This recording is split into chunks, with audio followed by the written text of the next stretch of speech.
मरताना कुणाचं नाव घेतलं तिथंच खटकी. हिरोजी काका काय म्हणले माहिती, हिरोजी फर्जन म्हणायला पाहिजे होतं का नाही, शंभूराजे शंभूराजे म्हटले. एकदाच म्हणले हे बाळराजे म्हटलेत. ही घरची माणसं असतात. आणि तिथं पुतळा राणी साहेबाला सहन नाही झालं, धावतच आल्या म्हणल्या हे सगळं खोटे, हे कोणी नव्हतं, मी होते. आणि खरंच पुतळा राणी साहेब शेवटला होता. सोयरा राणी साहेब महाराणी असून नव्हत्या, ह्या मायाजाळात अडकल्या होत्या. कोणत्या?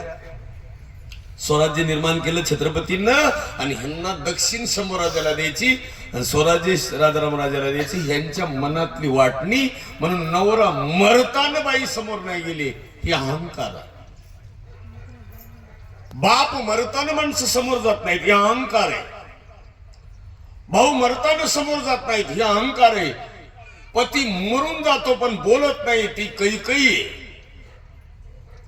हो, लाक्षाग्रामध्ये स्वतःचे भाऊबंद जाळून मारायची संकल्पना मामानं सुचवली, ही दुर्योधन आहे, ही शकुनीनं सुचवली. मी तुम्हाला सगळ्या बाजू सांगाल. दसक्रिय विधी का करायचा? आपल्या माणसाची त्यांच्यावर असलेली श्रद्धा. दसक्रिय विधीला लोक काय येतात, आज मरणादारी तोरणादारी, आमच्याकडे त्याला म्हणतात. तोरणादारी म्हणजे लग्नात यावं आणि एक न आमंत्रण देता मरणादारी जावं. वैरी असलं तरी जावं. एखाद्या वैर्याचं मरण सुद्धा लोकांनी बघावं, मौतीला जावं. पण आज काय झाले माहिती का, सगळीकडे प्रेमभाव कमी झालाय, भावना बदलत चालली. आणि याचं कारण तुम्ही नाहीत, कोणी, कलियुग आहे. एक सुंदर सांगू का तुम्हाला, अजून तुम्ही ती घेऊन जायला पाहिजे. आपण जे कर्म चांगलं करतोय त्याला ह्या जी पंचमहाभूतातल्या शक्तीत का नाही, ती सपोर्ट करतात. मग तुम्ही वाईट कर्म करत असाल तर त्याला सपोर्ट करतात, आणि चांगलं कर्म करीत असला तरी सपोर्ट करतात. पण चांगल्या कर्माचे फळ चांगले आणि वाईट कर्माचे फळ वाईट आहेत. तुम्ही बंगला बांधायचा मनात संकल्प सुरू केला की ती शक्ती तुम्हाला उभारी देते. तुम्ही अभ्यास करायची वृत्ती मनात निर्माण केली का ती शक्ती तुम्हाला. आता मला दसक्रिय विधीला यायचंय, त्या दिवशी तुमचा फोन आल्यापासून मला ठरलेली गंमत आहे, पण मी म्हणले नक्की येणार. मी काय येणार, मला दिदीला घेऊन जायचंय किंवा सोडायचंय. दिदीची कीर्तन आहे, एक तर सोडायला येईल नाही तर न्यायला येईल. पण संकल्प केव्हा केलाय, त्या दिवशी जवळून यायचंय का दादाकडून यायचंय मला. इंदापूर दौंडच्या पलीकडे कीर्तन होतं रात्री. दिदीचं कीर्तन आवरलं, ते लोक मला झोपा असं मरू दे, जाऊ द्या. आम्हाला नाही तसं, आमचं प्रेम आहे. आम्हाला प्रेम केवढ्याला पडत तुम्हाला. आता परत मला कीर्तन तिथंच आहे, अजून माघारी जायचं. आणि हे प्रेम बघा. मग त्या दिवशी मनात केलेल्या निश्चय त्याला शक्ती देणारी सपोर्ट करणारी कोण आहे, अदृश्य शक्ती. हे तर तुम्हाला मान्य करावं लागेल. स्वयंपाक करायचा मनात संकल्प केलाय, पण ऊर्जा देणारी कोण आहे, अग्नी सपोर्ट करते. सगळ्या नॅचरल आहे, पाणी आहे, आप तेज वायू. आणि मग सपोर्ट केल्यावरच सुंदर त्याला आकार येतो. कशाला, स्वयंपाकाला. मग लोक जेवल्यावर तुम्ही विचारायची गरज लागत नाही, ताई स्वयंपाक गोड केला तुम्ही, त्याच्या मनातून येतात. मग शक्ती तुम्हाला उभारी देतात. म्हणून मरणाला सुद्धा सामोरं जायला शक्तीच आहे. मरण यावं असं कुणाला वाटत नाही, पण म्हणणारे म्हणतात का नाही, कुठं लपून बसलास, आता काय राहिलंय माझं, मला का नाही नेलं, माझा मुलगा राहायला पाहिजे होता, मी जायला म्हणतात लोक. मनाची तयारी होऊन जाते. आणि माझं काय होतं खरंच, आणि गेलो असतो तर काय झालं असतं. पण ज्याची गरज होती ते नाही राहिलं आणि मग गेले. आणि म्हणून तुम्हाला विनंती करतो सगळ्यांना, दिसतंय ते डोळ्यानं सत्य आहे असं तुमचा भास आहे, पण जे दिसत नाही ते सुद्धा सपोर्ट करतंय, ही जरी अंधश्रद्धा असेल ते सत्य आहे. आमच्या निमगावचीच त्या दिवशी घटना आहे. मी पुन्हा मला वाटतं सांगावं. त्या दिवशी मी शेवगावला नेवाशाला आलो. एका तासात कसं यावं संगमनेरला, नेवासा आणि संगमनेर एका तासात यायचं का निमगावला. मला दिदी तुझा प्रवचनला एवढ्यात गोपाळे बाबा आले, पोरायला आणले, बसा बाबा, बसले बाबा. इथं संगमनेरला आलो, गाय डिझेल भरायचं ध्यानात नाही, गडबडीत त्याला 15 मिनिटं जातात ना. गाडीने झटका मारला, पंपापाशी मारला, किती गोड आहे. गाडी चालू झाली पुन्हा डिझेल टाकल्यावर. डिझेल पंपापाशी संपावं ही सुद्धा तुम्ही म्हणता कसं काय असं असतं कुठं होतं एवढं आणि ते भरलेलं तिथं जाऊच तर आहे ना बघा बरं का हे सगळं तयार आहे कालचक्र चालू आहे. निमगावला जाऊस तर काहीतरी वेळ लागला असं काय बाबाचं प्रवचन अर्धा तास झालं 15 मिनिटच राहिलं 10 मिनिट राहिलं. बाबाला उन्हाचं त्रास होत होता डोळ्याचं ऑपरेशन झालेलं आणि बाबाला तकमक होत होती मग कार्यक्रमाला जायचं होतं मला म्हणायचे नाही आता मी उरकू का दोघं तिघं म्हणले असं बोलणं झालं गोपाळे बाबाचं आणि तेवढ्यात नेमकं नॅचरल काय झालं एक मला म्हणले तुम्ही 10 मिनिटं बोला बाबाला उठवा. मी उठून त्या खाटावर बसलो आणि प्रवचन सुरू करायला पुंडली म्हणावं लागते एवढंच मी म्हणलं पुंडली म्हणलं कावळा शेवला मी म्हणलं म्हाताऱ्याचा काय जीव मायात अडकला होता काय आणि ते सत्य झालं. याचा अर्थ कळला का ती कालचक्र चालू आहे. तुम्ही काय विचार करता आम्ही आलोय बालोडे मळ्यात तुम्ही नाही आले हो हे कालचक्र चालू आहे. घटनाक्रम ठरलेला आहे तुम्हाला कुठं जायचंय तुम्ही कुठून येणार आहे आणि तुम्हाला ज्या ठिकाणी जायचे ज्या गावाला जायचंय ते गाव बी ठरलेलं आहे ते देश ठरलेला आहे ती वेळ ठरलेली तो काळ ठरलेला आहे. तुम्ही कसा विचार करतात हे ठरलेलं नाही. नक्कीच कोण दिवस येईल कैसा नाही देहाचा याचं काय घेऊन बसलात तुम्ही. हे वरून लय गोड दिसतंय याच्या आतमध्ये काय माहिती काय लागलंय काय कमी झालंय कुणाला माहिती. गॅरंटी याची वरून वरून गोड दिसतंय त्याला जपत नाहीत आपण. याच्यासारखं आहे का जगात कोणीतरी सुंदर. अजून एक लय गोड आहे याच्यातलं कुठलं कोणतं काय मिळतंय का मार्केटमध्ये विकत घ्यायला असं नाही द्या. याच्यातलं काय मिळतंय बाबा की दिल्या दिल्या पटकन मिळालं आणि मग हे काढून टाकून ते बसू असं पार्ट आहे. आणि एवढं सगळं नॅचरल त्याच्यावर विचार त्याच्यावर नाही श्रद्धा. 10 तोळे एकत्र घेता येतील इतकी माणसं मोठी आहेत. 1 कोटीची जमीन विकत घेणारे माणसं मोठी आहेत पण 1 कोटी रुपयाला लिव्हर मिळतं. मग 1 कोटीची प्रॉपर्टी जरी विकली तरी इकडं ती शरीर मिळत नाही. ही श्रीमंती ही ज्यांना दिलं त्यांना दिलं खास. आता आई साहेबाचे त्याच्यावर लय मोठे उपकार आहेत. आईचे उपकार आहेत वडिलांचे उपकार आहेत त्यांची ती किंमतच लोकांना कमी झाली. आता उगाच सुना एक म्हणून सांगतो सगळ्या जणी तुम्हाला नवरा आवडतो का नाही आवडतो सगळ्यांनाच आवडतो ना. आणि त्याची आई मग तू कुठं वड्याला सापडला का तो अरे ते मला लय नवल वाटतंय. दहाव्यात बोलू नाही प्रसन्न अवघड आहे पण किती गोड आहे लोकांचा विचार. अहो त्याची आईच आवडत नाही बायांना आणि तिच्या पोरावर जीवापाड प्रेम आहे ते नसल्यावर उदास वाटते. हे भामट प्रेम आहे का खरं सांगावं लोकांना कसं वाटतं नॅचरल आहे का. मी खोटं बोलत नाही हे असंच आहे. मी बघितलं 35 लाख रुपयाचा बंगला बांधल्यावर एखादी रूम काढायला काय हरकत आहे. मला परवा दिवशी दाखवलं माझी वास्तुशांतीला कीर्तन आहे आता तिथंच. तू रेकॉर्डिंग करू नको नाही तुम्हाला कीर्तन बनवून असं दे. वास्तुशांतीला इकडून असं शिरलो पलीकडलं सगळं दाखवलं म्हणजे आता फक्त इकडं सरा एक भिंत आहे मध्ये आणि असं जा. आता इकडं जसं होतं तसंच तिकडं होतं. फ्लॅट सिस्टीम वर गेलो तर ती पण सगळं शेम देवघर असेल.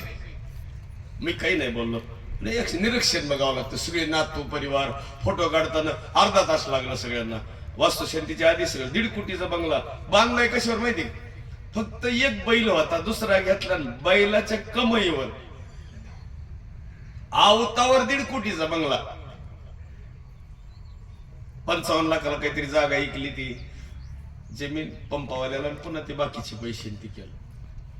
किती श्रीमंती कशावर बैलावर 86 ला बैल चालू केलेले माणसं बघा. आणि हे सगळं ज्यानं केलंय ना ज्या म्हाताऱ्याने 86 पासून मग मला शंका काय माहिती जेवण बिवण झालं मला जेवायच्या आधी बोलल्यावर खाऊ घालायचं नाही. आणि खरंच सांग का मान एवढं तरी हे थोरल्याकडे धाकट्याकडे ठेवतील काय बरोबर बरं एकत्र ठेवले तरी त्यांना सेपरेट काय त्यांच्यासाठी सेपरेट कप्पा त्यांचं वयोवृद्ध झाल्याच्या नंतर त्यांना हितगुज बोलायला किंवा त्यांचं नॅचरल जीवन आहे असं सगळीकडे सगळ्याच्या नशिबात ते का मिळत नाही हे वाद आहे. आणि हे गरज आहे आणि वाद घातला पाहिजे. एक समका दिवाळी झाली आता तुम्ही दिवाळीला घर क्लीन केलेत, स्वच्छ केलेत, तुम्ही घर, कपडे स्वच्छ केलेत, भांडे स्वच्छ केलेत, घर क्लीन केलंय, सुंदर बनवलंय, आणि आज प्रवचनात नेमकं तुमचं मन शुद्ध करायचंय म्हणून आलो. तुमचं मन स्वच्छ करायला तुम्ही खरं तर हे बाकीचं तुम्ही किती स्वच्छ केलं, निर्मळ केलं, पण तुम्ही त्या मनाचा विचार केला का? घाण आहे ते, त्याच्यात आहे ना घाण. आणि आतली जर त्याच्यातली निघून गेली, स्वच्छ झालं ते सगळ्यांविषयी श्रद्धा, गोड भाव, मला सगळं वाटतं बरं का, पण काय होतं, मला पण अडचणी येतात, येत नाहीत का? मला पण तसं होतं. पण ते पुन्हा पुन्हा पुन्हा पुन्हा कालचक्र चालू आहे. उदास अंतकरणानं कसं तरी का होईना पण त्याच मार्गाला लोक गेले पाहिजे म्हणून तयारी चालू आहे. सगळ्यांना अडचणी येतात, दुःख सगळ्यांना आहे, कारण संसारच कसा आहे, दुःख बांधवडी अया संसार. बांधवडी मळ्यातले त्यांना काय म्हणायचं तुम्ही सगळेजण? आप्पा, भाऊ म्हणायचे. हे जी परिवारातले, त्यांच्याकडे एक जी दिशा, त्यांचं जीवन, मी त्यांचं जीवनपट वाचलेलं नाही, पण वयोवृद्ध झालेल्या व्यक्तीचं जीवन मुलांच्या, नातवंडाच्या, परिवाराच्या हिताचं असतं. दुसरं त्यांना नॅचरल त्यांच्या जीवनात फळप्राप्ती काही नाही. जसं बघा, 1 महिना काम केलं तर फळ आहे, तसं शेतकरी जीवनाला काय फळ? बरं, शेतकऱ्याला फळ आहे उत्पन्नाच्या बाजू, मायबापाला काय फळ आहे? त्या शेती कसल्याच्या नंतर त्याच्यातून मिळालेले फुलं, फळं ते मोठे झाले, त्यांची विक्री नाही करता आली. करता आली का विक्री? त्याचं उत्पन्न घेता येईल, पण त्या उत्पन्नातून समाधान, ते परत माग फिरतात. ते जर फिरले तरच समाधान आहे. तुम्हाला मोठ्या घटना सांगत बसत ना, म्हणजे खरं तर गरजेचं आहे ते. दत्त जयंती आता उद्या परवा आहे, दत्त जयंती. महाराजांनी किती कोड बनवलं, नारायण सगळीकडे आश्रम तयार केलेत, त्यांना केलेत का नाही? किती कमी दिवसामध्ये प्रसिद्धी, प्रसन्नता. आपल्याकडे एसट्या जातात सगळ्या, त्यांना काळानं सोडलं का? म्हणजे दत्तांची जीवनाची, दत्त महाराजच जीवनात उतरले, रुजले, तरी पण शरीर त्यांना पण त्यागावं लागतं. याचा अर्थ कळला का नाही? त्यांच्यानंतर त्यांची शिल्लक काय राहिली? कीर्ती. आता आपल्या नंतर शिल्लक काय राहते? कीर्ती. संसारातला पार्ट शिल्लक राहील, याच्यातलं काय शिल्लक राहत? कीर्ती. आणि कीर्ती शिल्लक राहावं अशासाठी जगावं, स्मरण शिल्लक राहावं. भारत रत्न असं म्हटलं की अनेक भारत रत्न आहेत, पण आंबेडकरांचं नाव आहे. साहित्य रत्न असं म्हटलं की अण्णाभाऊ साठ्यांचं नाव येत.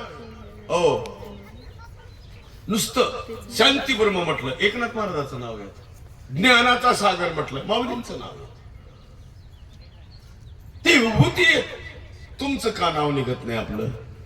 आपलं जगणं मर्यादित झालंय, आणि जी मर्यादित जगतात ना तीच माणसं, त्यांची विचारसरणी तिथपर्यंतच राहते. अजून एक काही, विचाराची मर्यादा वाढली का जीवनाची वाटचाल वाढते. तळ्याची, धरणाची भिंत वाढवल्यावर पाण्याचा ओघ बाहेर वाढतो का नाही? शेतकऱ्याने विरोध केला नाही, भिंत वाढली, 2 किलोमीटर पाणी पुढे गेलं, त्याला काही संबंध आहे? भिंत वाढली ना, मग आपण भिंत रचली आपल्या मनाची, पाण्याचा ओघ वाढला, साठवण वाढलं. बघा, आपली साठवण कमी आहे. पहिलं कसं, मी पत्नी आहे, मी नवरी आहे, नवरी नंतर पत्नी, पत्नी नंतर ती बायको, पुन्हा नंतर आजी, आजी नंतर, पण ती साचा वाढत गेला का कमी झाला? मी मुलगी आहे इथपर्यंत मर्यादित आलं, आणि शेवट आजी झाली, किती मोठा पसारा.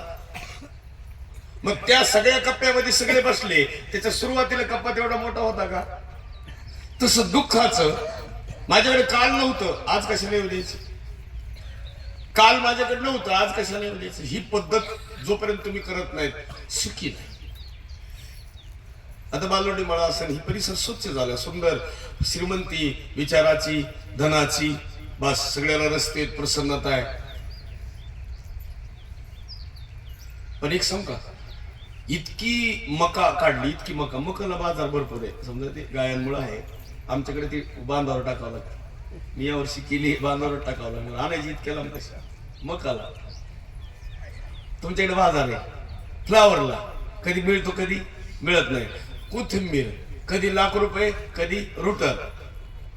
आता आहे का, मग इतकं जर त्या 10 गुंठ्यामध्ये एक मिती काढून जर रुटर मारावं लागते कोथिंबीरला, तर रस्त्यालाच एखादा गुंठा जास्त सोडला तर काय होईल?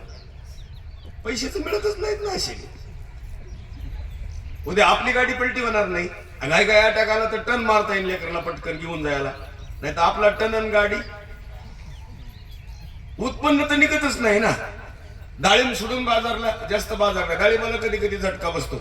मग ती रस्त्याच कुरून गुंठा काढण्यापेक्षा थोडं पलीकडे सरकू दे, तुझं थोडं येऊ दे माझं येऊ दे, मोकळं होईल का नाही. इकून बी गांधारी लावली, इकून बी गांधारी लावली, येता जाता सगळ्यालाच वर वाढती. काय उपयोग आहे त्याचा? ते गाडी येऊस तर ह्याला जाता येत नाही, ह्याला अटॅक आलेला असले आणि तो पलीकडला म्हणला मी नाही मागं सरणार. तो मला तुझा बारका भाऊ आहे, त्यानं तर मा बांध कोरलाय नाही सरणार जा. गेलं का नाही मधीच. ही दुर्योधनाची वृत्ती.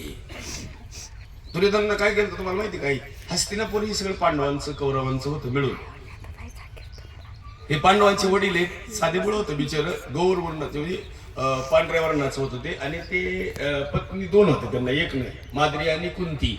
आणि मग ते काही कारणास्तव उदास पण होतं ते, आणि शरीर पण साथ देत नव्हतं. उगाच काही कारण नसताना दादा मी अरण्यात जाऊ का गेले. अरण्यात गेल्याच्या नंतरचा काळ आहे. चुकून विनाकारण त्या पत्नीला काय इच्छा झाली. हे बायाला इच्छा कवा काय होईल सांगता येत नाही. ते काय हरणाच्याच मागं लावलं त्या बाबाला. हे बाण मारलं ह्या गड्याला. ती लागला ऋषीला. ऋषी पत्नी आणि ऋषी होते.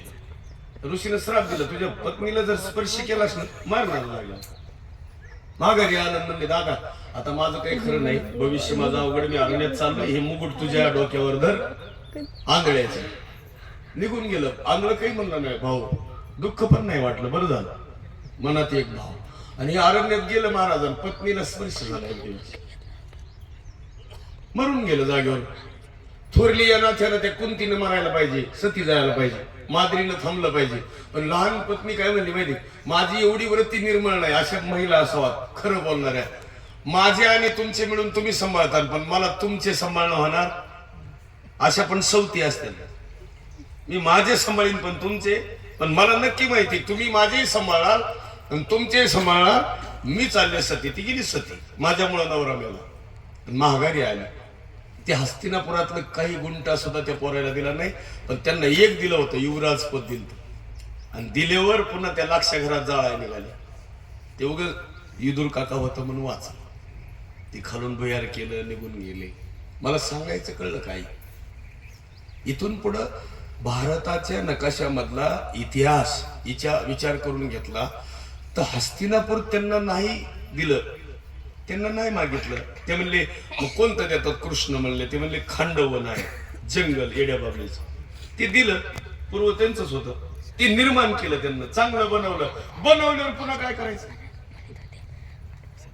बनवल्यावर जुगार खेळाय बोलावलं, ती हाणलं.